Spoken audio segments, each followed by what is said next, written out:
आप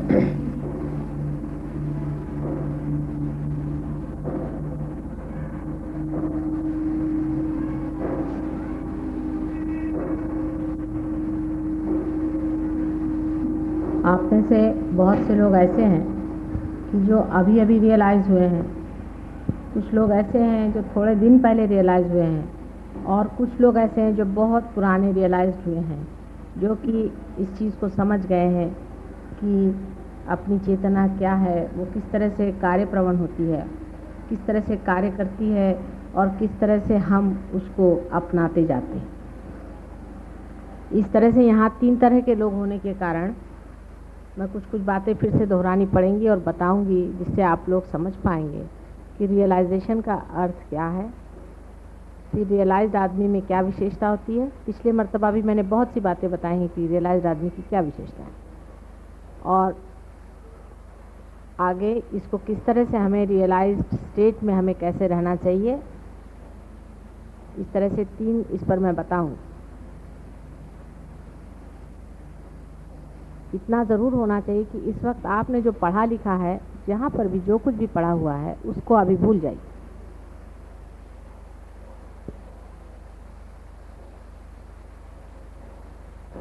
पहले तो प्रश्न यह है कि रियलाइजेशन का अर्थ क्या है। जब आप पैर पर आते हैं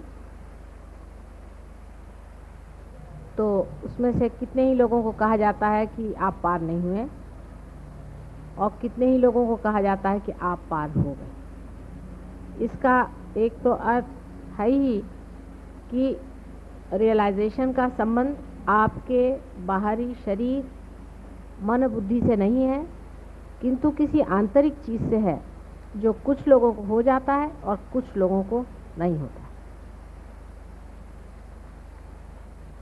रियलाइजेशन में जब आप लोग मेरे पैर पे रहते हैं, उस वक्त जो हाथ में देखते हैं लोग, वो ये देखते हैं कि उनके ऊपर ज़ोर से प्रवाह हाथ में आने लग जाता है, और आपको भी पैर में ऐसा लगने लगता है कि कुछ तो भी पैर में झकझक झकझक जा रहा है। अपनी चारों तरफ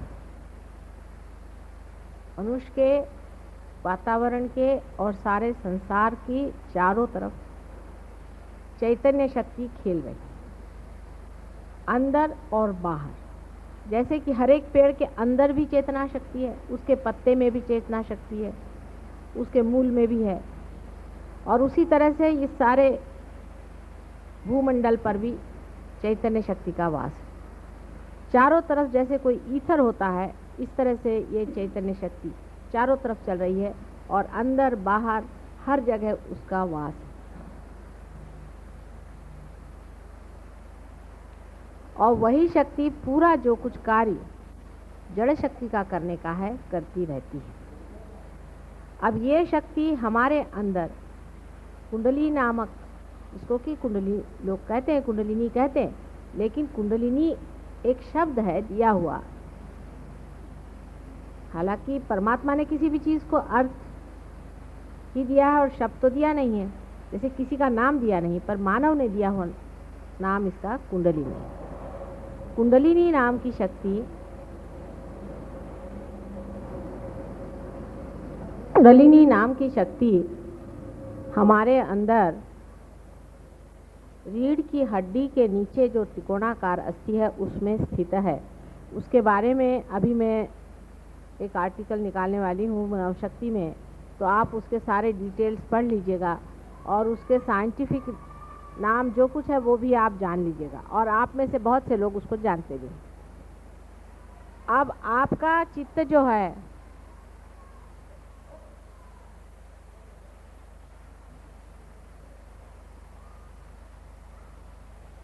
आपका जो चित्त है,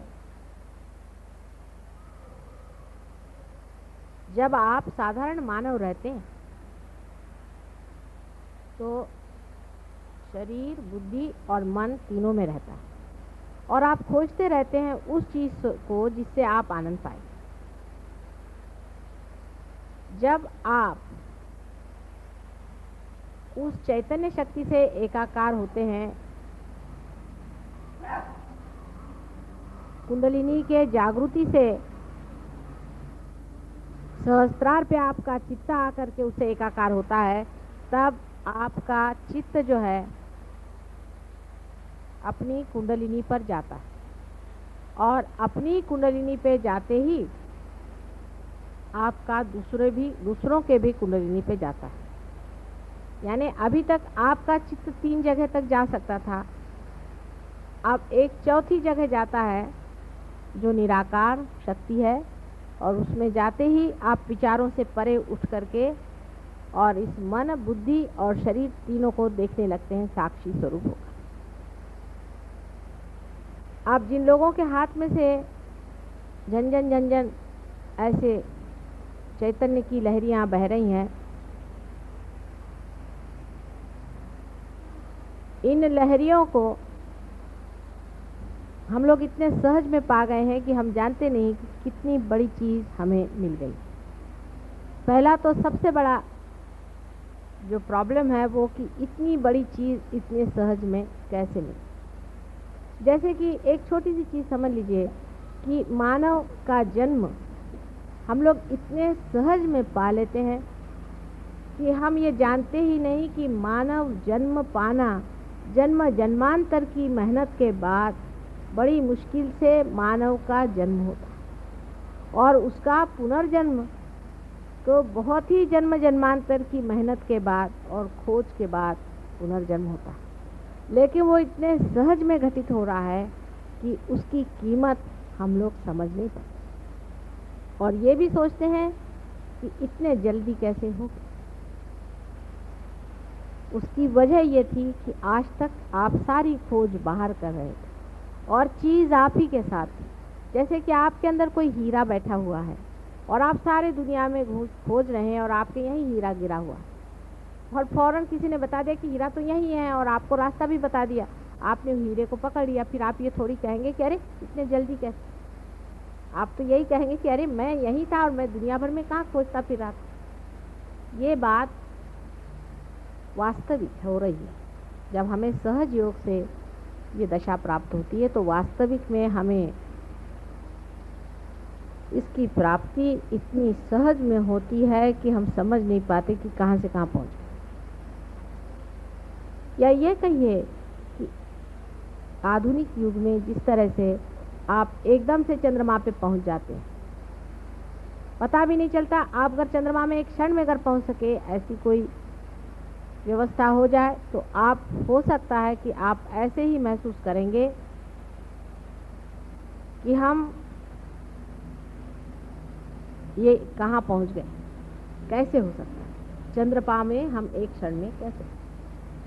इसी तरह से ये घटना जो है इतनी सहज में होती है, इतने सहज में ये घटना होती है कि आपको ऐसा लगना स्वाभाविक।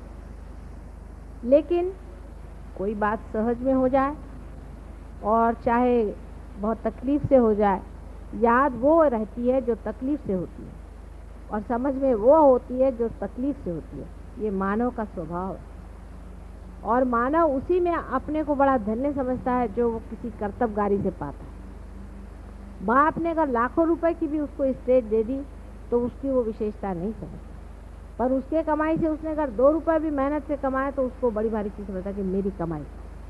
ये उसके अहंकार का लक्षण है, ये उसके अहंकार की तृप्ति है। लेकिन सहयोग में तो अहंकार ही जब टूटता है तब फिर अहंकार से कोई चीज़ पाने की तो बात ही नहीं।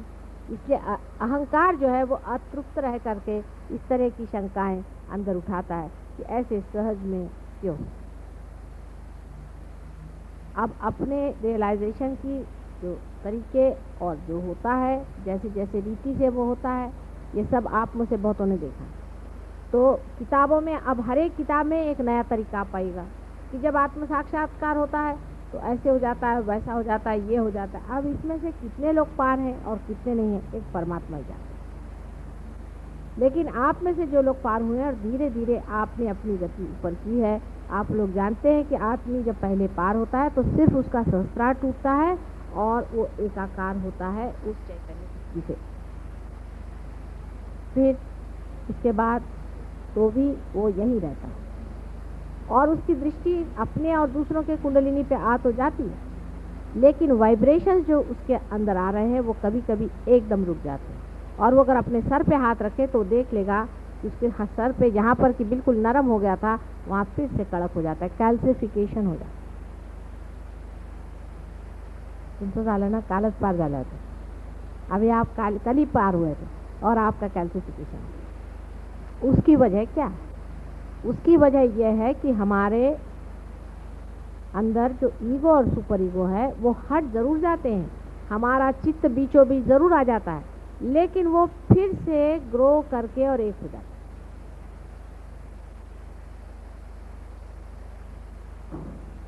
वो फिर से ग्रो करके एक हो जाता है, और जब वो ग्रो करके एक हो जाते हैं तो फिर से कैल्सिफिकेशन हो जाता है और प्रवाह बंद हो जाता है। लेकिन आप तो भी कुंडलिनी समझ सकते हैं। वो कैसे कि आप उसके बाद अगर ध्यान में आए और मेरी ओर हाथ करें तो आपको लगेगा कि ये हाथ पकड़ के, अभी पुष्पा ने मुझे आके कहा कि मेरे ये अंगूठा पकड़, ये पार है। क्योंकि वैसे जो लोग आदमी पार नहीं है, जो पार नहीं है, वो अगर मेरे और हाथ करके बैठे तो उनको कुछ भी नहीं लगेगा।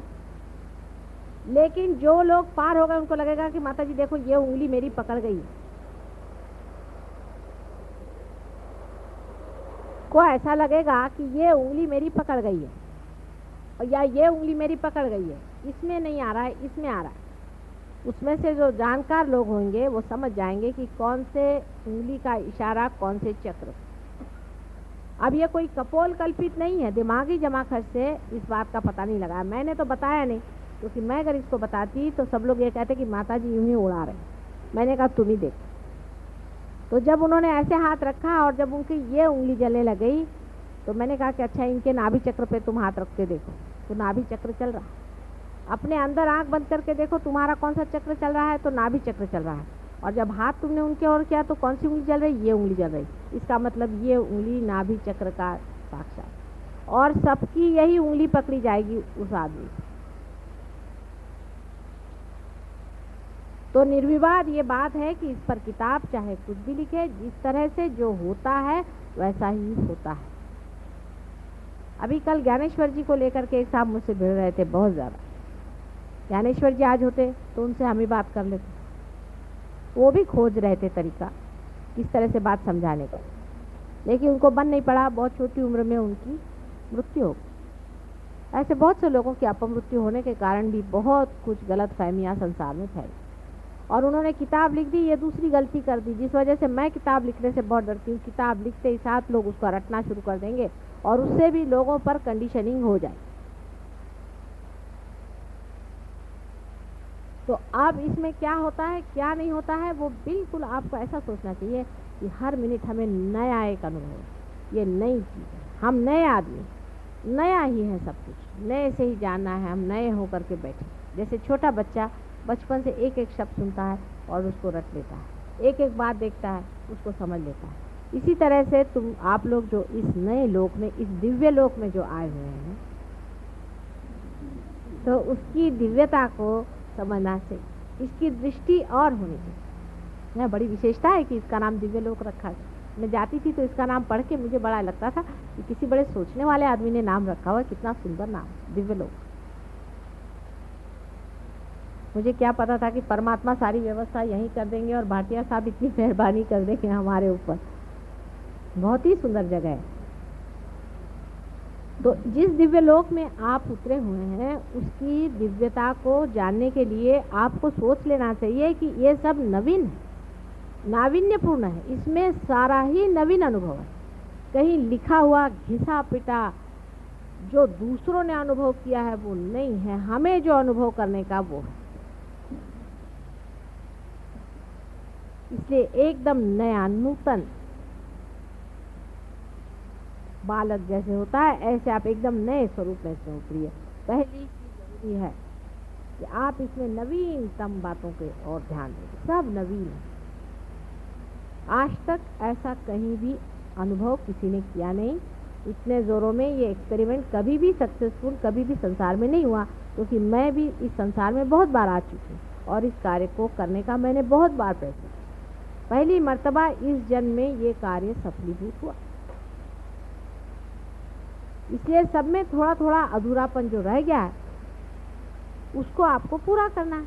आप उसी अधूरेपन को कंप्लीट करने के लिए आए हुए, किसी को आप गिराने या घटाने नहीं आए, लेकिन उसमें जो कुछ थोड़ा बहुत अधूरापन रह गया है उसको आप पूरा करने के लिए आए। अब आप सोचिए कि एक नए ज़माने के, नए विस्तार के एक नए लोग आप, और सारे संसार के लिए आपको मार्गदर्शन करें। इतने रियलाइज लोग एक छत के नीचे बैठ करके उस परम शक्ति को पा रहे हैं। कितनी बड़ी भारी शक्ति आपके अंदर से विशेष रूप से प्रवाहित है और लोगों के अंदर से नहीं है। संसार या आप जानते हैं, उसमें कोई आपको अब शंका नहीं रहेगी। जिनको थोड़ी बहुत शंका है इसका कारण ये कि वो अभी अभी पार हुए, इसलिए थोड़े दिन में उनको भी नहीं रहेगी।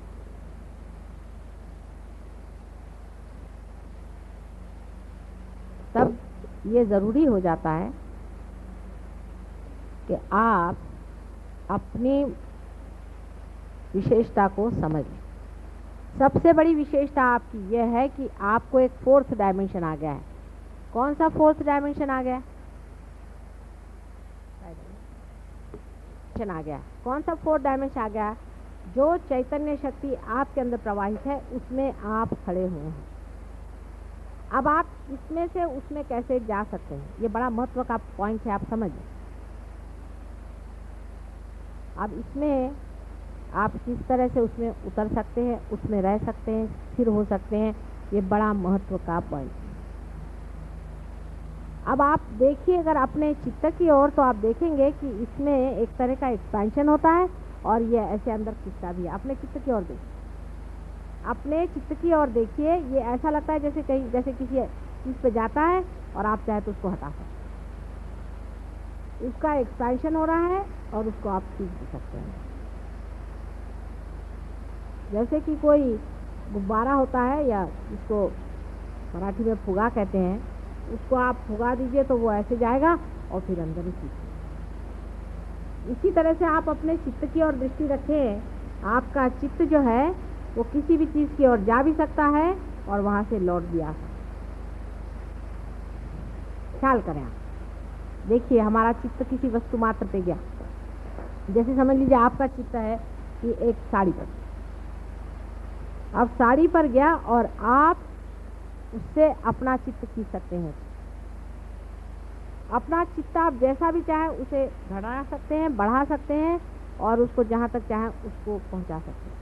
पर आप पूरे समाये हुए बीच में, जैसे एक समुद्र हो, समुद्र में से पानी बढ़ता हुआ हर एक किनारे पर जाता और फिर खींचा, लेकिन वो बीचों बीच समुद्र का सारा उसका अपना वास्तव्य, जो वास्तव्य है, जो इजनेस है, जो होना है, वो अंदर है। और उसका जो रिएक्शन है वो अवेयरनेस है, चेतना। वो जाती है किसी चीज़ पे चित्त से और लौट आती। इसी से आप डिटैचमेंट सीखें। किसी चीज़ से हम कहें आप डिटैच हो जाइए। अभी जैसे यहाँ वो गाड़ी आई, एक छोटी सी बात, उसमें से बदबू आ रही, पहले सबको बदबू आई, ठीक है। आप उस बदबू की ओर अपना चित्त ले जाइए तो बदबू आ रही है, और चित्त हटा लीजिए तो बदबू नहीं आती। डिटैच करने की शक्ति आपके अंदर आ गई। धीरे धीरे आप अपने चित्त पे प्रैक्टिस करें। आदमी है सब चीज़ों से, सब सर्वधन संपन्न से बैठा हुआ, उसके बीच में बैठा, सब चीज़ों के ओर देख रहा है, ये क्या है, ये क्या है, ये क्या है, ये भी है, ये भी है। लोग कहते हैं सब मेरा है। उसके ओर अपना चित्त डालिए, और जैसे उसके ओर आप चित्त डालेंगे आप जान जाइएगा कि मैं इससे चित्त भी हटा सकता हूँ। इसी में आपका चित्त इन्वॉल्व नहीं हो सकता। और अब जो भी आप उसके प्रति जो भी आप प्रेम जोड़ेंगे या कुछ भी करेंगे, वो सिर्फ उसको चक्कर मार कर वापस आ जाएगा, लेकिन लिप्त नहीं होना। इसको समझिए। पहले आप विचारों से किसी चीज़ को जब देखते थे तो आप, जैसे यहाँ से कोई चीज़ चलती है तो वो पूरी की पूरी चलती रहेगी और इसकी परिधि बनी रहेगी, वो अपने अंदर लिखती रहेगी। लेकिन अब यहाँ से जो छूटेगी गोल घूम करके फिर आपके तरफ आ जाएगी, यहाँ बीच में कुछ भी नहीं है, खाली हो, कहीं वो उसको जकड़ेगा नहीं। ममत्व इस तरह से छूटता है हर एक शरीर मन बुद्धि का तो छूटता ही है, लेकिन और भी जितने कृत्रिम हमारे अंदर बहुत सारे, हम सिर्फ मानव हैं पहले और आखिर और हमेशा। ये जो सत्य है ये सत्य भी इस तरह से छूटता है क्योंकि हमने अपना ममत्व जो है उसको तोड़, और ममत्व तोड़ने का तरीका ध्यान का यही है कि आप अपने चित्त को हर समय उसको बढ़ाएं, उसका मज़ा देखें। अब बढ़ गया, वहाँ तक गया और फिर आप उसको वापस ले। यह आपकी विशेष शक्ति आपको रियलाइजेशन के बाद में आई। अभी तक मैंने पहले बताया ही है बातें बहुत सारी, जो पहले इसमें मैंने आपको बताया था। उसके अलावा आप इस बात का ख्याल करें, जो डीपर मेडिटेशन में आपको जो करना है वो अपने चित्तवृत्ति का एक्सपेंशन और उसका खिंचाव। अब जब आप खिंचाव और एक्सपेंशन अपना करने लग जाएंगे तो आपको आश्चर्य होगा कि आपकी गहराई जो है वो बढ़ती है। एक ऐसा सोचिए कि गेहूं अगर खूब सारा आपने यहाँ फैला दिया, बहुत सारा गेहूं जिस आदमी ने फैला दिया उसका फैलाव ज़्यादा होगा। फिर आपने गेहूं इकट्ठा करके उसको ऐसा बड़ा कर, उसकी ऊंचाई बढ़ गई कि नहीं बढ़ गई। तो उसी तरह से जब आपने सारा की सारा अपने को समेट लिया अपने चित्त को, तो देखिए अंदर की गहराई बढ़, और ज्ञान आते गया। ज्ञान क्या आया कि हंसी आने लग गई कि अरे मैं इसमें लिपटा हुआ था, ये भी कोई निपटने की चीज़ है, ये भी कुछ है। माने ऐसा लगेगा कि कोई खास बात है ही नहीं, कोई ऐसी विशेष संसार की ये बातें हैं। अपने यहाँ का एक लड़का है, पार हो गया था, वो इंटरव्यू में गया, जब लौट के आया तो मैंने कहा भाई हुआ कि नहीं हुआ, कहले मुझे लग ही नहीं रहा कि कुछ हुआ है कि नहीं हुआ, होगा तो होगा, नहीं होगा तो। बाद में सिलेक्शन होगा। तो वो जो बोर्ड वाले थे उन्होंने मुझे बताया कि साहब ये लड़का अजीब कमाल का, कि बिल्कुल डरा नहीं, कुछ नहीं आया, उससे बात पूछो, उसने साफ साफ बात कह दी, जो कुछ थी कह दी और चला गया, मैं डरा नहीं। तो ये कैसे क्या हो गया? मैंने कहा भाई देखिए, हमने कहा था ना कि वो रियलाइज है, आप देखिएगा उसको विशेष रूप से, आप एग्जामिन करेगा कि क्या विशेष बात। वो कहा कि हमने उसमें यही बात देखी कि वो आया, उससे जो सवाल पूछा सीधे सीधे जवाब दे दिया, ना उसमें छल न कपट न कुछ नहीं, उसने साफ साफ बात कह दी कि ये बात है, ऐसी ऐसी बात। और फिर इस तरह से खड़ा रहा, मानो लेना हो तो ले, उन्हें तो नहीं, पहचान में खड़े। ना तो उसने हमारा कोई किस तरह का कभी अपमान किया, और नहीं कोई उसने बड़ाई ज़्यादा हमारे पीछे में दुम हिलाते खड़ा रहे। चित्त भी ऐसा ही है, जब चित्त में विकृति रहती है, क्योंकि मनुष्य में दिव्यता तभी आती है जब वो पार हो जाता है। जब उसका चित्त हर जगह में उलझा रहता है तो उसके चित्त में विकृति आती है। समझ लीजिए कि जैसे कोई, ये आपने देखे होंगे बहुत से पेड़ों में से ऐसे जिसको टेंड्रिल्स कहते हैं वो निकलते हैं, खासकर जो कि चढ़ने वाले ये होती हैं बेलें, उनमें से ऐसे निकल करके वो इसको पकड़ लेती, फिर उसको पकड़ लेती, फिर उसको पकड़ लेती है, तब वो बेचारी धीरे धीरे धीरे धीरे ऊपर चढ़ती है। उसी तरह से जो मानव पार नहीं हुआ रहता है, वो भी कभी इसको पकड़ता है, उसको पकड़ता है, उसको पकड़ता है, इस तरह से वो अपने को खड़ा करता है किसी तरह से। कभी तो सोचता है कि अरे मेरे पास पोजीशन नहीं है तो मैं दुनिया में कैसे चलूँगा, अरे मेरे पास पैसा नहीं है तो मैं दुनिया में कैसे चलूँगा, अरे मेरे पास ये नहीं तो मैं दुनिया में कैसे चलूँगा। लेकिन जो पेड़ अपनी तना पे खड़ा हो जाता है वो स्वतंत्रता में अलग से खड़ा है। लेकिन यही बात आपके साथ भी हो रही, आप अपनी तना पे खड़े हैं ही, लेकिन भय के कारण आप अपने अंदर से टेंट्रिकल निकाल करके, टेंड्रिल्स निकाल करके इसको पकड़ रहे हैं, उसको पकड़ रहे हैं, उसको पकड़। जैसे आपको पता आप तना पे खड़े हैं, ये आपको दूसरी बात पता है। पहली तो ये कि चित्त का निरोध नहीं करने का, उसको रोकने का नहीं, चित्त कहीं उलझेगा ही नहीं। आप कोशिश करें तो चित्त कभी उलझेगा नहीं। एक डीप मेडिटेशन में आप प्रयत्न करें, कोई सा भी बड़ा सा प्रश्न आ जाए आप उसकी ओर देखें, और देखते साथ आपको आश्चर्य होगा कि चित्त वहाँ जाता है और लौट आता है, चित्त कहीं उलझ नहीं जाता। फिर आप ये सोचें कि समझ लीजिए कोई बड़ी भारी दुखद घटना हो, तो आप ये सोचिए कि यहाँ दुखद घटना हुई, लेकिन संसार तो वैसे ही चल रहा है। दुख और सुख जो है वो एक हमारा दिमागी जमा खर्च। ऐसी कौन सी बात हो गई है जो हमें बड़ा दुखी बनाती है या हमें बड़ा सुखी बनाती है, या ऐसी कौन सी चीज़ है या अरुचि से, किसी आदमी से हम नफरत करें और किसी से हंसें। ऐसी कोई सी भी बात नहीं है जिसमें ये होना चाहिए। धीरे धीरे आपका चित्त का बढ़ना बहुत जोरों में प्रसारित होने लग जाता है।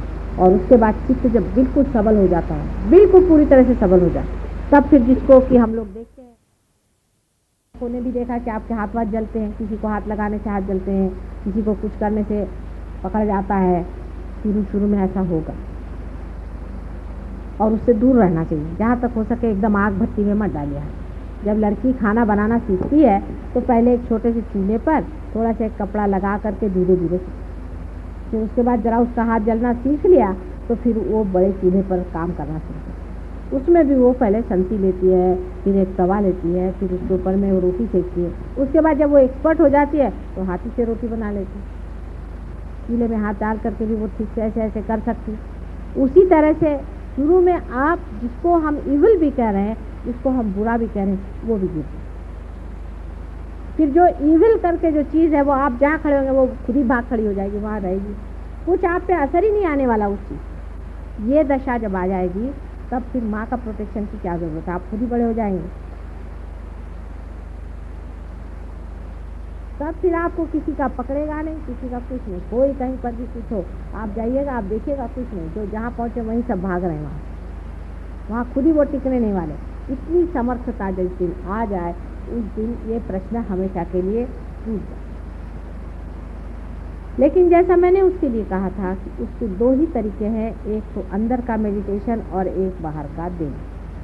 अब अपने आप से हाथ से चीज़ जा रही है, पहले तो कहते हैं कि भाई अच्छा कर्म करो, अच्छा करो बुरा करो, अच्छा और बुरा ये भी मनुष्य का विचार हो जाए। जब कर्म अकर्म हो जाए, माने कर्म की भावना ही नहीं रहे कि हम कर्म कर रहे हैं, जैसे सूर्य की रोशनी है, वो कौन सा कर्म कर रहा है, वो अकर्म में है, लेकिन कर्म तो हो रहा है उसके हाथ। जिस वक्त में पूरी तरह से अकर्मता आ जाए, माने हाथ में से चीज बह रही है और हो रहा है, तो जो कुछ भी अपने अंदर कर्म पहले के इकट्ठे हुए हैं, जिसको कहते हैं कि कर्म फल आपको भोगना पड़ेगा।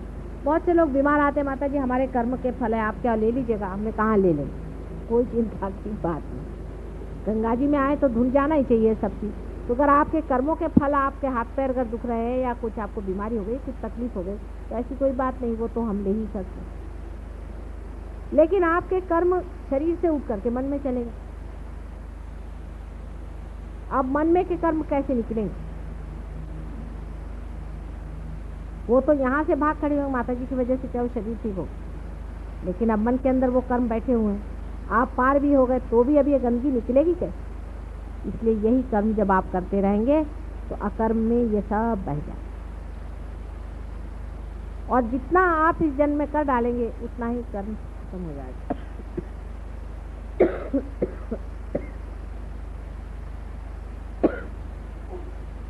धीरे धीरे जब कर्म करते जाइएगा, इस तरह से निकलते जाइएगा, आपके अंदर की पूरी सफाई हो जाने के बाद अंदर में वही सम्यक भाव, जिसमें रुचि अरुचि आदि कुछ भी नहीं रहेगा। आप बैठे हैं, खाने को मिल गया खा लिया, नहीं मिला तो नहीं। कोई भी आप काम करें, आप एग्जीक्यूटिव हैं, आप कुछ भी दुनिया भर की चीज़ है, आप अपना उसी का काम कर रहे हैं जो परमात्मा का। आप खुद का कोई काम नहीं कर, उसी का काम आपके हाथ से हो रहा है और आपको पता नहीं चला। जैसे सूर्य है वो अपनी रोशनी दे रहा है, चंद्रमा जो है वो सूर्य की रोशनी अपने अंदर लौटा रहा है, ये समुद्र है, इसको ये चढ़ रहे हैं, उतर रहे हैं, अपने अंदर से बादल भेज रहे हैं, इनके सब कर्म हो रहे हैं, लेकिन कोई भी ये नहीं सोचता है कि हम कुछ कर रहे हैं। पेड़ हैं, पेड़ों में से फल निकलते हैं, फलों में से बीज निकलते हैं, फिर उसमें से पेड़ निकलते हैं। कितने बड़े कार्य में लोग सब लगे, लेकिन इनको किसी को लगता नहीं कि हम कुछ कर, सब आराम से चला हुआ। सिर्फ मनुष्य में ही प्रश्न हो गया है, वो लोग तो सब हारमोनी में है, हम लोगों में प्रश्न हो गया है, क्योंकि मनुष्य के अंदर परमात्मा ने ही खास कर ये अहंकार का वरदान दिया कि जिससे हम उसे जाने। लेकिन अहंकार को मारने से मरता नहीं, ये हम लोगों ने देखा हुआ। इसलिए वो अपने आप जैसा छूट जाए, वही तरीका सहयोग का है, वो अपने आप छूट जाता है, वो भी आपने देखा। लेकिन करना क्या चाहिए कि अपने हाथ से जितना भी कर्म हो सके करें, और दूसरा है डीप मेडिटेशन में आप, जब तक आपकी वो दशा नहीं आ जाती जहाँ कुछ बुराई और अच्छाई नहीं रह जाती। आपने मुझे देखा, मैं कहीं भी जाती हूँ, मुझे ना तो कोई नेगेटिविटी पकड़ती है, ना मुझे कोई भूत पकड़ता है, ना मेरी उंगली पकड़ती, ना हाथ में, हर समय वैसा ही प्रवाह रहता है। अगर आप लोगों को अगर मेरे सर से कुछ गर्मी लगे, इसका मतलब है आप ही के अंदर कुछ न कोई दोष आ गया। ये इसका सामने आपके सामने उदाहरण, मैं भी आप जैसी ही हूँ ना, लेकिन आपके सामने उदाहरण। इसी तरह से जब आप भी हो जाएंगे कि जिसमें ना तो कोई शैतान रह जाएगा, ना कोई बुरा रह जाएगा, जो आपके सामने आएगा वो आपके प्यार में घुलना ही चाहिए, और नहीं घुले तो वो भाग जाए, ऐसी जिस दिन दशा आएगी उस दिन फिर आपको इस प्रोटेक्शन की ज़रूरत नहीं रहेगी। और प्रोटेक्शन के बहुत सारे तरीके आप ही लोगों ने ढूंढ के निकाले। उसमें से कुछ तरीके जो हैं आप चाहे तो ये लोग बता सकते हैं आपको, कोई भी यूज़ करके जो ये लोग इस्तेमाल करते हैं, या आप इनसे पूछ सकते हैं। जैसे फ़ोटो पर लेना, पैर से निकालना, पानी से निकालना, अपने ही को अपना बंधन डालना आदि, नाम डिफरेंट नाम लेना वगैरह वगैरह, बहुत सारे सब कुछ प्रकार हैं। उसके मामले में आप चाहें तो इन लोगों से अगर बात करें तो ये लोग सब बता सकते। लेकिन रियलाइज आदमी को ध्यान में आते वक्त पहले बैठ करके देखना चाहिए कि माता जी से जो आ रहा है उसमें कहीं हमारी कोई पकड़ है, हमें वाइब्रेशंस आ रहे हैं नहीं। अगर वाइब्रेशंस रुक गए तो उसको निकालना चाहिए। उसको कैसे निकालना चाहिए, क्या करना चाहिए, शरद भी बता सकते हैं, लोग बता सकते हैं किस तरह से बंद हुए वाइब्रेशंस निकाल सकते हैं। अगर हाथ में थोड़ी सी जलन है तो उसको फूंक के कैसे निकालना चाहिए, उसको उस वक्त फूंक करके निकाल दीजिए, नाम ले लीजिए, फूंकने से निकल जाएगा, एकदम ऐसा निकल जाएगा कि आपको लगेगा ही नहीं कि वहाँ पकड़ते हैं, एटमॉस्फेयर में है, हर जगह है, आप पकड़ते हैं। अभी आपकी दशा वैसी जैसी छोटी सी लड़की खाना बनाना सीखे, फिर आप जब इस शास्त्र में निपुण हो जाएंगे तभी आप असली योगी हो गए, क्योंकि कुशलता पूरी आ जाएगी, तो परफेक्ट नॉलेज आ जाएगा।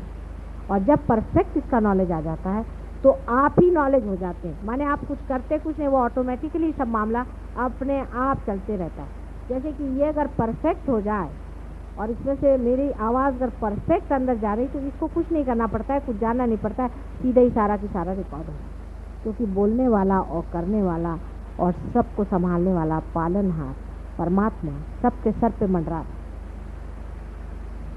रियलाइज लोगों को एक बात और भी पता होगी, ये भी बहुत ज़रूरी बात है जिसको जान लेने से आपको एक तरह की निर्भरता आ सकती है। हर एक रियलाइज आदमी के ऊपर में देवता मंडराते हैं, जैसे किसी भी कहते हैं दुष्ट आदमी के ऊपर में भूत मंडराते हैं, वैसे ही बहुत लालायित हैं सारे देवता लोग उन लोगों की मदद करने के लिए जो रियलाइज है। उनको सुगंध आती है और वो बराबर उनके आसपास मंडराते हैं। आप में से जिन लोगों ने इसका अनुभव लिया होगा, अभी वही बता रही थी उस दिन कि उनके देवर पे बाधा थी, उन पे भूत की बाधा थी, और 3:30 बजे करीब उनकी तबीयत बहुत ख़राब हो गई और वो लगे चिल्लाने चीखने, बाहर भी आदमी चिल्लाने चीखने लग गया। और उसके बाद में कहने लगी इतनी गंदगी अंदर आई, इतनी बदबू अंदर में आई कि समझ नहीं आप क्या करें। उसके बाद इन लोगों ने नाम लेना शुरू कर दिया और उसको वाइब्रेशन देना शुरू कर दी, और जैसे ही वो ठंडे पड़े वैसे खुशबू आना शुरू हो गई बहुत ज़ोरों में, और वो एकदम ठंडे। आपको भी कितनों ही लोगों को ध्यान में पार होने से पहले या बाद में भी बहुत बार सुगंध आती है, तो चैतन्य सुगंध युक्त है, चैतन्य बहुत सुगंध युक्त है और अत्यंत आह्लाददायी है, इसी से आपको सुगंध भी आती है। तो जितना कुछ दुर्गंध है वो अपने आप गिर सकता है अगर आप अपनी ध्यान की दशा ठीक है, माने आप अपने को स्थिर कर। इसमें कोई बुरा मानने की बात नहीं। आपने देखा शरद हैं, हम कहते हैं शरद काफ़ी ऊँचे हैं, मोदी हैं बहुत ऊँचे हैं, ये ऊँचे हैं, देवड़े हैं, चंदू भाई हैं, आदि बहुत सारे लोग हैं। आप जानते हैं श्रॉफ साहब भी आगे चले गए, अपने लाल साहब आगे चले गए, बहुत से लोग आगे चले गए, यानी उनके नाम लो तो मेरे ख्याल से कि अधिकतर सभी लोग आगे चले गए, और तो भी सब लोग पकड़ते ही हैं थोड़ा बहुत, किस का नाम लेंगे, सभी लोग थोड़ा थोड़ा पकड़ लेते हैं। शरद ने अभी पकड़ लिया था पूरी तरह से, 3 दिन पहले उन्होंने बहुत बुरी तरह से पकड़ लिया था। ठीक है, पकड़ लिया तो पकड़ लिया, लेकिन समझ में आ रहा है कि पकड़े हैं इसलिए हालत हो रही है, पकड़ गए ये समझ में आ रहा है। उसको निकाल डालना बहुत आसान है, रियलाइज आदमी के लिए तो बहुत ही आसान। उसको किसी तरह से निकाल डालना चाहिए। वो कैसे निकालना चाहिए, क्या करना चाहिए, उसकी क्या क्या विधियाँ हैं, ये लोग सब जानते हैं, और अपने ऊपर एक्सपेरिमेंट तरह तरह। एक तो समुद्र में खड़े होकर के भी निकल सकता है। बहुत से पहले रियलाइज लोग जाके पानी में बैठ जाते, सच्ची बात, क्योंकि बेचारे इतने परेशान होते थे, उनकी उंगलियां जलने लगती थी। तो यहाँ गगन बावड़ा महाराज हैं, तो वो जब पार हो गए तो उसके बाद वो पानी में बैठते उनकी उंगलियां जो जल करके छोटी छोटी हो गई उनमें क्यूरेटिव पावर्स तो आ गए थे, लेकिन उनको ये नहीं मालूम कि उनकी उंगलियां क्यों जल जल के छोटी होती। उनकी उंगलियां जल जल के इसलिए छोटी हो गई क्योंकि आप जानते हैं आपके भी हाथ जलते रहते हैं। अब बेचारों को पता ही नहीं था मुंबई शहर में वो अब आते ही नहीं आते, क्योंकि मुंबई शहर में इतने हाथ जलते हैं कि उनके हाथ बहुत ज़्यादा जलते होंगे। अब उनको पता नहीं था कि किस तरह से इसको ठीक करो, तो बेचारे जा कर के वहाँ बैठ गए, विशाल गढ़ा रहती, वहाँ जाके बैठ गए और वो पानी में बैठे रहते हैं। क्योंकि सर अब आपको तो कोई बताने वाला है, कोई जानकार समझाने वाला है कि हाथ जल रहे, कोई हर्ज नहीं, इस तरह से निकाल डालो, अपने हाथ बचो। हमारे देवड़े साहब के हाथ 2-4 लोगों से ऐसे बुरी तरह से जले थे कि वो तो किसी किसी को देख के बिल्कुल नर्वस हो जाते हैं। माता जी इनसे कल वो दाढ़ी वाले जो आए थे उनको देखते साथ उनके दोनों हाथ आकाश में घूमने लगे। तो आप चीज़ को सोच लीजिए कि आपको कोई बताने वाला, समझाने वाला है कि रियलाइजेशन के बाद कितनी डेंजरस रास्ता है, कोई भी आपको पकड़ सकता है। आप बिल्कुल छोटे से बच्चे हैं, बिल्कुल, और ऐसे छोटे से बच्चे बहुत ज़रूरी है कि अपनी स्थिति जो है उसको संभाले रखें। हमारा तो आप पर सब पे हाथ है ही हर समय, और हर समय आपका सबका ख्याल बना और अत्यंत प्रेम है सबके, और बड़ा गौरव भी लगता है और बड़ा आनंद भी आता है कि इतने लोग आज मेरे बेटे हैं, बच्चे हैं। बड़ी गौरव की बात है माँ के लिए और पार में। लेकिन जो पाया हुआ है वो छोटी छोटी चीज़ों पे मत छोड़ो। आप लोगों को सबको इसका अनुभव आया है। कभी आप जादव से पूछे, जादव आपको बताया। अभी पाटिल साहब आए, वो मुझे बता रहे हैं। इधर लेडीज़ में है, कितनी लोग बता सकते हैं कि कैसे कैसे इनको अनुभव आए, कैसे कैसे ठीक करें। मतलब कोई भी प्रॉब्लम हो उसको तो मैं सॉल्व कर सकती, पर थोड़ा थोड़ा आप भी सीखें, आप भी करें, आप भी सीखें, जानें इस चीज़ को। आप ही डॉक्टर और आप ही दवा, आप ही के हाथ से जाने वाला है, आप ही उसको समझने वाले। उसमें थोड़ी सी कहीं चोट वोट लग भी गई तो माँ बैठी हुई ठीक करने के लिए, कोई चिंता की बात नहीं। ऐसे पहले कहाँ थे लोग, क्योंकि बेचारे अब जो ऐसे लोग पार भी हुए हैं वो तो कहते हैं कहाँ से हम पार हो गए, भगवान बचा रहे। ऐसे ऐसे इसीलिए लोग पहले थे कि पार हो जाते थे तो हाथ में चिमटा लेकर बैठते। उनका दोष नहीं था, कोई भी आए उसको तड़ातड़ मारते थे। कोई अगर जलाने वाला आता था जिसकी तरफ से ऐसी गरम गरम भाप आती थी तो उसको लेकर चिमटे से मारते थे, तो उनको चिमटे वाला बाबा कहते थे। हमने अपने बचपन में देखे ऐसे, मैं देख के हैरान हूँ कि जो आए उसको चिमटे से मारे, जिसको देखो उसको। मुझे बड़े प्यार से बुला रहे थे, तो मैंने कभी चिमटे उमटे से मार इसके पास कौन जाए। तो उसकी वजह यह है कि इन लोग को बताने वाला और समझाने वाला कोई था ही नहीं। अब आप इतने लोगों की बीमारियाँ ठीक करते हैं, कैंसर जैसी बीमारियाँ आपने ठीक की, इस तरह की सब बीमारियां आप ठीक करते हैं, कितनी ही तरह की बाधाओं को आपने हटा दिया है, इतना आपने कार्य किया हुआ। ज़रूरी है कि उसमें आपको कुछ न कुछ पकड़ेगा ही लेकिन उसका इलाज, उसका भी दवाखाना है, आपका भी दवाखाना है, और आपको बताने वाला भी बैठा है और सब बारीकी समझाने वाला बैठा है। तो डरने की ऐसी कोई बात। फिर भी अगर आप डरे तो इसका मतलब है कि आप आगे जाने का इस जन्म में नहीं। ये तो रियलाइज लोगों की बात हुई। लेकिन एक और बात हमको समझना चाहिए, बहुत से संत साधु ऐसे हैं जो मर चुके हैं लेकिन वो जन्म नहीं ले पा रहे हैं। कोशिश कर रहे हैं बहुत लोग, लेकिन जन्म नहीं ले पाते क्योंकि उनको वैसा जीव नहीं मिल रहा है या कुछ और प्रश्न है। तो ऐसे संत साधुओं का भी ऐसा विचार बन रहा है कि हमारे बीच में जो लोग कभी भी रियलाइज नहीं हो सकते, ऐसे बहुत से लोग हैं अपने यहाँ जो कभी भी नहीं होंगे, क्योंकि उन्होंने पहले कुछ ऐसे कर्म किए हुए हैं, कुछ ऐसे प्लान सेट किया है, कुछ किया है, इस तरह के इसमें फंसे हुए रहे या कुछ ऐसी बात है। तो वो कहते हैं कि हम इनके अंदर आ जाएं, तो आपको उनके अंदर बाधा सी लगेगी, लेकिन वो लोग कोई नुकसान वाले नहीं, उनसे लड़ने की ज़रूरत नहीं। ये हालांकि बड़े प्योरिटन लोग जो हैं उनको अजीब सी बात लगेगी, माता जी ऐसी बात कैसी कर, उनको छेड़ो नहीं। अगर उनको छेड़ोगे तो ये हो जाएगा कि उनके अंदर भूत भी घुस सकते हैं, क्योंकि अंदर भूत तो घुसे ही हुए हैं।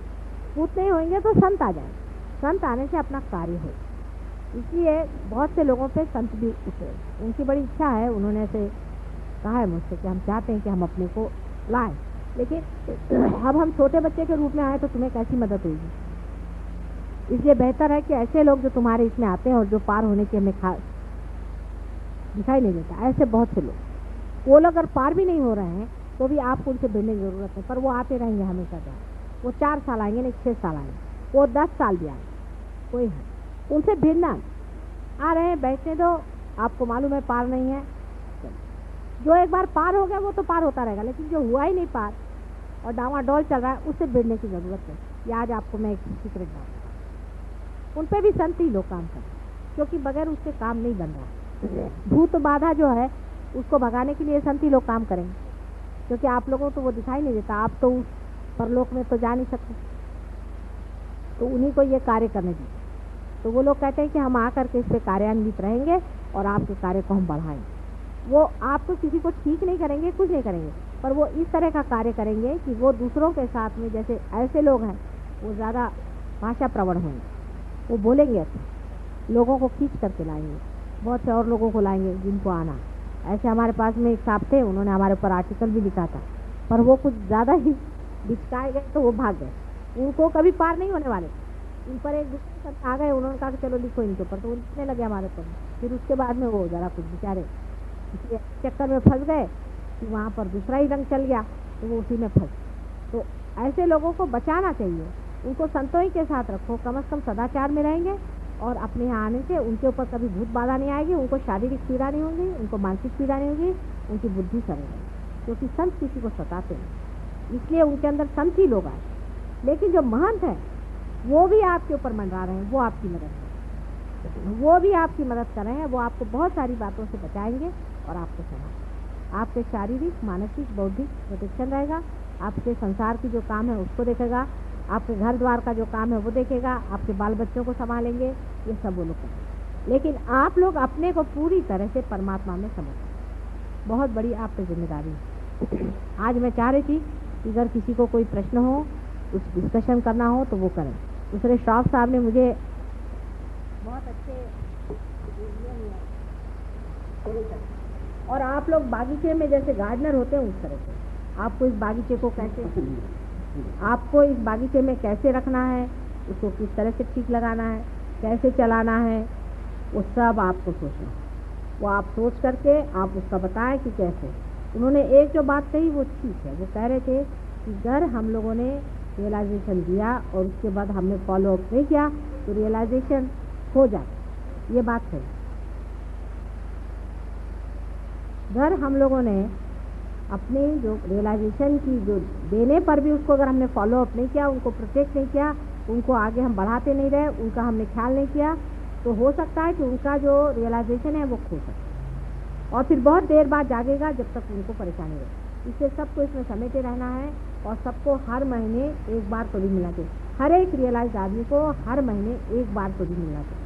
वो ऐसा आप बना लीजिए कि हर महीने में एक बार सबके पास में चिट्ठी जाए, या कोई ऐसा न्यूज़पेपर बना लीजिए कि जिसको सब लोग पढ़ते हों, उसमें एक महीने के लिए वहाँ पर दिया जाए जहाँ पैसा न लगे। पैसा आप लोग कहीं भी मत दें और ना किसी से आप पैसे के मामले में पढ़िए नहीं। आश्रम भी बनाने के लिए जो गवर्नमेंट ज़मीन भी देगी उसमें भी कभी इस तरह से विचार ना करें कि अब उसमें आप सब्जी लगाइए, फिर आप सब्जी बेच रहे हैं। ये सब धंधे करने की कोई ज़रूरत नहीं। हम लोगों को पैसा नहीं कमाना है। आज आपने पढ़ा होगा कि वो चेयरमैन स्टेट बैंक का क्या हाल हो गया, वो आश्रम में गए, 90 लाख उसको दिया, 20 लाख उसको दिया, वहाँ फर्नीचर बन रहा है। फर्नीचर बनाने का क्या आश्रम में काम करने का होता है? अक्ल लगाइए। आप मेहरबानी से अपने इसमें फर्नीचर बनाकर उसको बेचिएगा नहीं तो कल देखिएगा कि हमारे पीछे लोग फर्नीचर बना रहे हैं, कोई ज़रूरत नहीं। वहाँ पे आपको मना आया तो आप गार्डनिंग करना, नहीं तो गार्डनर रख लेना। ये सब काम करने के लिए बहुत से लोग, आप लोग कोई विशेष काम के लिए आप ध्यान में और चैतन्य पे और दूसरों के दुख दूर करने में, उनको चैतन्य देने में, उनको जागृति देने में, उनको पार कराने में सहूलत है। और पैसा जहाँ तक है दूर रखें। पैसे के मामले में बिल्कुल आप लोग मत करें कि पैसा और वो पैसे का इंतज़ाम होना चाहिए और इतना इतना रुपया लो और उसका हिसाब किताब रखो, कोई बात। चैतन्य का और पैसे का हिसाब किताब आपने जोड़ दिया तो आप पकड़ जाएंगे हमेशा। इसलिए पैसा और परमात्मा इसका बिल्कुल कोई संबंध नहीं। कोई आपको मुफ्त में जगह देता है, भले नहीं देता है कोई बात नहीं, सब परमात्मा की जगह। आप अगर कहीं बैठे हुए हैं, किसी ने आपको जगह दे दी तो परमात्मा का आदमी था, उसे दी, नहीं दी भला। जगह से कोई भी मनुष्य परमात्मा नहीं है। आश्रम बहुत से बने हुए हैं, आज आपने को आश्रम नहीं बना, इसलिए उधर कोई भी दृष्टि न लगा। मेहरबानी से अपनी दृष्टि उधर न लगाएं कि आश्रम में हम ये करेंगे, वो करेंगे और आश्रम में हम बिजनेस करेंगे, मैं ये चीज़ कभी चलने नहीं दूंगी। और जब मैं देखूंगी कि आप लोग इस धंधे में फंसे हैं तो मेरे बस का आप लोग नहीं, फिर मैं आपको बिल्कुल छोड़, बिजनेस आपको बिल्कुल नहीं करना हाथ, किसी भी तरह पैसा भी आपको इकट्ठा नहीं करना, किसी भी तरह कोई सी भी चीज़ से। कि एक साहब थे वो मुझसे कहने लगे कि मैं आपको फ़ोटो भेजूँगा, फिर उनका मैं उसके आश्रम को पैसे दूँ। मैंने कहा कौन सा आश्रम, किसको पैसे दे, किसने कहा ये ऊपर भी आप तुमसे किसने, किसी को ही आपको चिंता करने की जरूरत, उसका करने वाला, अपने को संभालने वाला वो है। हम अपना काम थोड़ी करें, उसका काम कर रहे हैं, उसको देना हो दे, नहीं देना हो नहीं। और वही काम जो रात दिन हम गोबर खाने का करते हैं वो इसमें आकर के भी करने का है तो कोई फायदा नहीं। मुझे इस तरह का सुझाव कोई भी न दे, क्योंकि 2-4 ने दिया है इसलिए मुझे बड़ा जी घबराता। मेहरबानी से मुझे इस तरह के सुझाव को मैं सुनने वाली नहीं। ऐसे तो मैं सीधी हूँ और भोली भी हूँ, लेकिन ऐसी बड़ी चालाक भी, इस चक्कर में मैं आने वाली नहीं हूँ।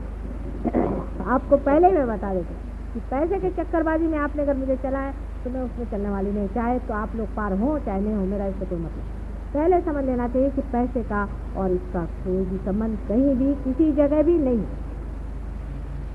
दूसरी चीज़, राजकारण से इसका संबंध नहीं।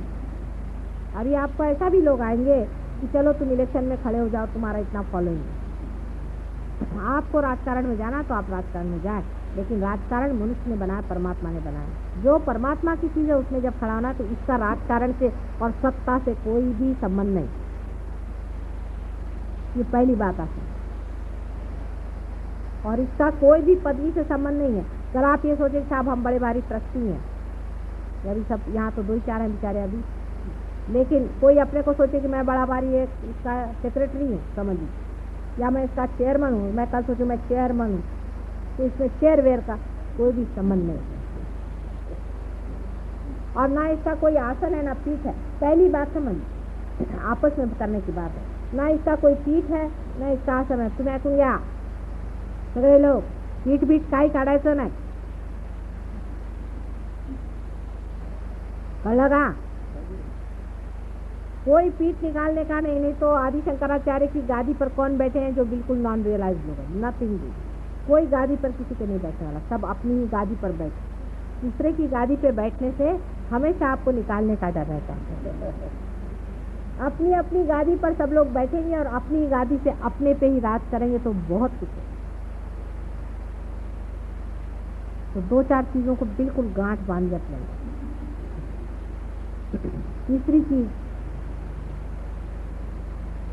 कि सच्चरित्र, सदाचार और शुद्धता, इसके बगैर आप कुछ भी इस मार्ग में जाने। अगर आपके अंदर कोई ऐसी आते हैं उसको आपको छोड़ने का प्रयत्न करना ही होगा, मेरे पाँव की कसम लेकर। असल में बात यह है कि अब आपके अंदर शक्ति है वो छोड़ना। जैसे हिंदुस्तानियों की खास आदतें ये हैं आपस में बुराई करना। अब आप प्रेम में बंधे हुए हैं, हम लोग सब भाई बहन हैं।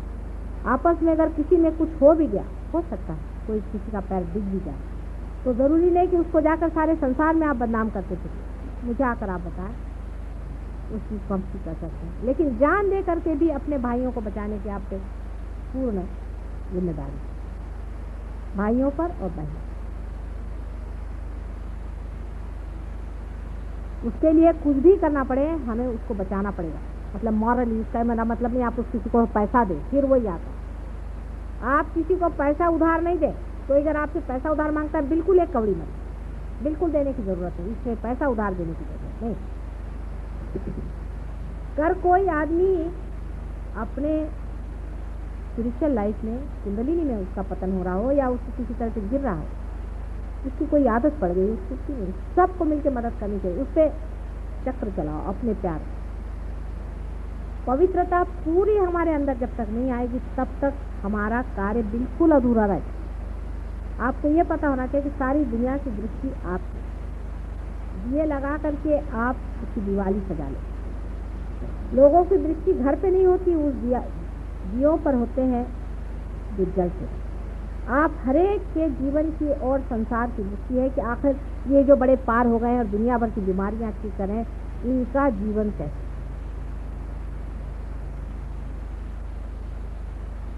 इसकी बुराई कर, उसकी बुराई कर। हालांकि अभी तक तो मैंने ऐसे देखा नहीं, अभी तक तो इतनी बुराई नहीं आई है, लेकिन हो सकता कोई बात हो हमसे आकर बताएं। सब में ही कमियां हैं, अब भी कोई परफेक्ट तो हुआ नहीं, इसलिए जो कुछ भी जिसमें कमी है, जो कुछ भी है मुझे आके बताएं, उसका इलाज मैं खुद ही बैठे बिठाए कर दूँ। और अपने में जो कमी है वो किसी को कहने में शर्माए नहीं, सब अपने भाई बने। जैसे आप कह देंगे मेरा ये पकड़ा है, वैसे ही वो साफ हो सकता है। अगर आप नहीं कहेंगे तो कौन कहने वाला। इसमें कोई बुरा मानने की बात नहीं। आप जानते सबका ही पकड़ता है, सबको ही होता है। आपस में सभी डॉक्टर है, डॉक्टर लोग आपस में फ्री आपस में इलाज करते हैं, इसलिए आपका सबका इलाज फ्री हो सकता है। भाईचारा आना चाहिए और अत्यंत पवित्र जीवन की ओर अपनी दृष्टि रखनी चाहिए। बैठिए। तो पवित्रता बहुत जरूरी है, उसके बगैर कार्य इसका बन नहीं सकता। पहले अगर पवित्रता की मैं बात करती ना तो वही परवर्जन की बात आ जाती कि एक तरह से आप एक चीज़ छोड़ने जाते तो दूसरी चीज़ पकड़ लेते, दूसरी चीज़ छोड़ने जाते तो तीसरी चीज़ पकड़ लेते। लेकिन रियलाइजेशन के बाद ये प्रॉब्लम नहीं रहती। रियलाइजेशन के बाद में जो यहाँ पे छेद कर दिया है ना, उसके कारण हर एक चीज़ यहाँ से निकल जाएगी। आप एक चीज़ छोड़ेंगे तो वो यहाँ से निकल जाएगी, छूटेगी यहाँ से, पूरी ही निकल जाएगी। इसलिए वो कहीं और जगह नहीं घुसने वाली। ये जो यहाँ छेद कर दिया है इसका फायदा है। जो आदत हो उसको विचार मन में ले लें और यहाँ रख करके उसको निकालें। कहाँ पर वो आदत है आपको वहीं भारीपन लगेगा। नाभि पर, किसी को खाने की आदत है बहुत ज़्यादा, अच्छा नहीं लगता बहुत ज़्यादा, नाभि पर ध्यान दें। नाभि आप यूँ करेंगे, नाभि से ले करके उसको धीरे धीरे धीरे धीरे करके निकाल देंगे। सब निकल, सब आपके यहाँ से निकलेंगी, सब गंदगी यहाँ से निकलेगी, सब अब उल्टी तरफ से, उल्टा पवन चल रहा है, उल्टी तरफ से चलेगा। अभी देवड़े साहब ने मुझे बताया कि मैं यहाँ से अभी श्वास लेता हूँ। सच्ची बात है, श्वास, देखना, सुनना, सूंघना, स्वाद, सब यहाँ से। आखिर सब चेतना ही की वजह से होता है, और जब चेतना यहीं पर आ गई तो सब यहीं से हृदय का स्पंदन, सारे शरीर का कार्य यहाँ से प्रमाण है। इसलिए कोई सी भी ऐसी बात जिसको आप निकालना चाहते हैं अपने अंदर से, उसको आप बस दबा करके और यहाँ से निकाल दीजिए, आपसे छूट जाए। सारी आपसे आपकी यहाँ से निकल के छूट जाए, क्योंकि जो छेद हो गया ना ये बड़ा फायदे का। ये छेद नहीं था इसलिए इधर से दबाइए तो, जैसे कहते हैं समुद्र को एक तरफ से दबाइए तो दूसरे तरफ निकलता है, लेकिन अगर उसमें अगर एक जगह बना दी जाए तो बह जाएगा। इसलिए एक तरफ से अगर दबाइएगा दूसरी तरफ से निकलेगा नहीं, वो बाहर निकल आएगा। प्रयत्न लेकिन करें और सोचें, अपनी ओर देखें कि हमारे अंदर क्या अपवित्र चीज़ है। जैसे हमारी माँ का नाम है, ऐसे ही हमें निर्मल होना है। और हमारे अंदर क्या पवित्र चीज़ है, दूसरों के अंदर नहीं। फिर यही बात आती है। हाँ, अभी मैं देख रही हूँ किसी को लग रहा है कि हाँ उनमें ऐसा, उनमें ऐसा। ये नहीं, मेरा मतलब हमारे अंदर क्या, मतलब हम जो हैं इसके अंदर कौन सा। फिर हमारे मिस आइडेंटिफिकेशन के हैं, मतलब हमने किसी को अपने को समझ लिया है कि हम भाई ईसाई, हम मुसलमान, हम हिंदू, अब बस बाकी सब ये मिस आइडेंटिफिकेशन। हम हिंदुस्तानी सबसे अच्छे, बाकी सब बेकार। ये सब मिस आइडेंटिफिकेशन है और सब झूठ, सब कुछ झूठ। सिर्फ सच एक ही है कि हम मनुष्य हैं। बिल्कुल उस सच्चाई पे एकदम आ जाए, रियलिटी। पहले चीज़ आप उस पर आ जाए तब आपको बाकी की सब चीज़ें समझ में आ जाएंगी कि आप सब कुछ। मिस आइडेंटिफिकेशन अपने जो है उनको देखते रहें पूरी समय, हर समय देखते। अभी हम क्या सोच रहे हैं, अभी ये सोच रहे हैं कि घर जाके हमें अभी खाना बनाना है। अभी यहाँ पर कैसे सोच, कुछ लोग ये सोच रहे हैं कि अब ऑफिस से कैसे आए थे, क्या हुआ, अब ऑफिस में कल क्या हुआ। तरह तरह की बातें लोग सोच रहे हैं, मुझे सब मालूम है क्या करें। निर्विचारिता में मेरा भाषण सुनना चाहिए था, लेकिन ठीक है, इन्हीं विचारों को ले लिया जाए। खाना हमारा बनाने वाला बैठा हुआ है, हम नहीं खाना बनाते। आप एक बार ये सोच के देखिए, जब आपके अंदर ये भी चमत्कार हो गया कि आप बैठे बिठाए निर्विचारता में उतर गए, तो भी चमत्कार देखिए। क्योंकि मैटर भी तो उसी चैतन्य शक्ति से चलती है। उसको भी देखें, खाना बनाने वाला बैठा हुआ है।